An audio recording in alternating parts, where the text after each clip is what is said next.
Hello viewers, welcome to our channel physics Patna से। आज के इस वीडियो में डिस्कस करेंगे कुछ इंटरेस्टिंग फैक्ट्स के बारे में जो हमने देखा होगा लेकिन उसका रीजन शायद हमें नहीं पता हो। तो आइए स्टार्ट करते हैं। सबसे पहला चीज हमें दिख रहा है, यहाँ पे एक कैमल है that is walking on desert.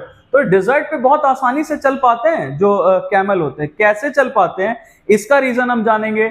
Train हमने चलते हुए देखा होगा, तो जो रेलवे ट्रैक रहता है हमने देखा होगा कि उसके नीचे पहले वुडन स्लैब्स यूज किया जाता था, आजकल कंक्रीट का स्लैब्स किया जाता है ना। तो इन सारे चीज का हम रीजन ढूंढेंगे इस वीडियो में। तो सबसे पहले स्टार्ट करते हैं यहां से, फैक्टर्स अफेक्टिंग प्रेशर एक्सर्टेड। इसके लिए हम पहले प्रेशर का फॉर्मूला लिख लेते हैं। प्रेशर का फॉर्मूला होता है बच्चों thrust acting per unit area of a surface. किसी भी चीज का अगर फैक्टर्स अफेक्टिंग पूछा गया ना तो हम उसका फॉर्मूला देख लेते हैं, उससे हमें पता चल जाता है कि अच्छा प्रेशर किस पे डिपेंड करता है। थ्रस्ट पे that is F perpendicular force, और एरिया पे एरिया ऑफ कांटेक्ट कि कितने दूर का एरिया है दोनों बॉडीज का जो कांटेक्ट में है। तो पहला फैक्टर हमारा एरिया ऑफ कांटेक्ट, जो कैसे डिपेंड करता है, P is inversely proportional to A। अब ये इनवर्सली प्रोपोर्शनल हमें कैसे पता चला? For a constant thrust, constant thrust मतलब अगर इस परपेंडिकुलर फोर्स को हमने कांस्टेंट रख लिया तो बचा क्या, P और A। तो यहां से हमें दिख रहा है कि ये न्यूमरेटर में डिनोमिनेटर है, मतलब इनवर्सली प्रोपोर्शनल। इनवर्सली का मतलब एरिया ज्यादा, एरिया ऑफ कांटेक्ट ज्यादा, pressure come, area of contact come, pressure ज्यादा। तो आइए पहले ये जो पहला फैक्टर हमने लिखा है इससे रिलेटेड कुछ इलस्ट्रेशंस देखते हैं जिससे हमारा कॉन्सेप्ट और अच्छा हो जाए। जैसे पहला हमें यहां दिख रहा है कैमल, ये बालू पे बहुत आसानी से चल पाता है। कैसे? हमने देखा होगा इसका जो फीट रहता है वो ब्रॉड रहता है, ब्रॉड फीट है ये, है ना, इतना चौड़ा चौड़ा पांव रहता है इसका। तो इसका कैमल का जो एरिया ऑफ कांटेक्ट है सैंड के साथ वो इतना है, बहुत ज्यादा है। तो एरिया ऑफ कांटेक्ट ज्यादा तो प्रेशर कम एक्सर्ट करता है, मतलब इसका जो पांव है वो पेनिट्रेट नहीं करता है बालू के अंदर, जमीन के जो हमारा सैंड है उसके अंदर धंसता नहीं है इसका पांव, तो आसानी से चल पाता है। दूसरा हमारा एग्जाम्पल यहाँ पे है रेलवे ट्रैक का। इसके नीचे हमने ये जो हमारा वुडन स्लैब से या कंक्रीट का स्लैब है हमने बिछाया हुआ है। अब जरा सोचिए, जो ट्रेन है उसका जो भी वेट है वही एक्ट कर रहा है अर्थ के सरफेस के ऊपर। एक चीज जो हमारा थ्रस्ट है, ये थ्रस्ट कोई भी नॉन लिविंग थिंग में, सॉलिड लिक्विड गैस, उसके पास एक ही फोर्स है, एक ही थ्रस्ट है खुद का वेट लगाने को। तो जो ट्रेन चल रही है उसका वेट हम नहीं बदल सकते हैं, लगभग सेम रहा है, कुछ लोग उतरते हैं चढ़ते हैं अलग चीज है, तो उसका वेट हम चेंज नहीं कर सकते हैं। तो वेट क्या हो गया, थ्रस्ट क्या हो गया, कांस्टेंट, बचा क्या, एरिया।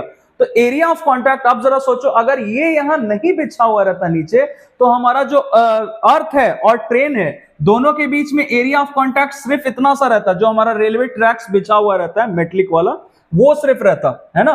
तो एरिया ऑफ कांटेक्ट कम होता तो वो जो ट्रेन है वो जमीन पे अर्थ पे ज्यादा प्रेशर लगाता। लेकिन उसके जगह हमने क्या किया, हमने यहाँ पे बिछा दिया ये स्लैब्स, कंक्रीट स्लैब्स या वुडन स्लैब्स बिछा दिया।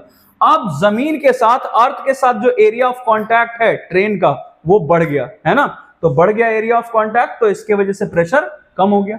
आइए आगे और कुछ एग्जांपल्स है वो देखते हैं। जैसे ये हमें आर्मी टैंक दिख रहा है, हमने आर्मी टैंक में देखा होगा कि ये सिर्फ हम इसमें टायर्स, व्हील्स नहीं यूज करते हैं, इसमें बेल्ट्स यूज करते हैं, है ना। तो ये हमें दिख रहा होगा यहाँ पे बेल्ट यूज किया है, इधर भी बेल्ट यूज किया। इससे क्या हो जाता है, जो टैंक है वो ऑलरेडी बहुत भारी भरकम है तो उसका वेट ज्यादा है। वेट ज्यादा है मतलब थ्रस्ट तो ऑलरेडी ये ज्यादा लगा रहा है, तो हम क्या चेंज कर सकते हैं, area of contact. Area of contact हमने बढ़ा दिया बेल्ट का यूज करके, तो एरिया ऑफ कांटेक्ट ज्यादा तो प्रेशर कम लगता है, जिसके वजह से ये हर तरीके के सरफेस पे, सॉइल पे, मड पे, कैसे भी सरफेस पे चल सकता है ना। उसके बाद हमें यहाँ पे एक हैमर दिख रहा है और एक आयरन नेल दिख रहा है। हमने देखा होगा आयरन नेल कुछ ऐसा रहता है, एक एंड उसका फ्लैट रहता है और एक एंड पॉइंटेड रहता है। तो ऑब्वियसली आपने देखा होगा कि जो फ्लैट वाला एंड रहता है उधर से हम हैमरिंग करते हैं और जो पॉइंटेड एंड रहता है उसको हम वॉल की तरफ रखते हैं। इससे क्या फायदा हुआ, ये जो हमारा एरिया ऑफ कांटेक्ट है नेल का और वॉल का, ये बहुत कम है एरिया ऑफ कांटेक्ट, जिसके वजह से प्रेशर क्या हो जाएगा, ज्यादा हो जाएगा प्रेशर, और ये आसानी से दीवार के अंदर पेनिट्रेट कर जाता है। यही अगर हम उल्टा कर देते हैं कि हम इसी वाले एंड से हम फोर्स लगाने लगते हैं और इस वाले एंड को हम वॉल के कांटेक्ट में रखते हैं, तो ऑब्वियसली हमारा एरिया ऑफ कांटेक्ट ज्यादा हो जाता और प्रेशर कम हो जाता। तो ये कभी अंदर जाता ही नहीं, पेनिट्रेट करता ही नहीं वॉल में, हमने देखा होगा खुद भी, है ना। तो ये हमारा पहला फैक्टर था, एरिया ऑफ कांटेक्ट।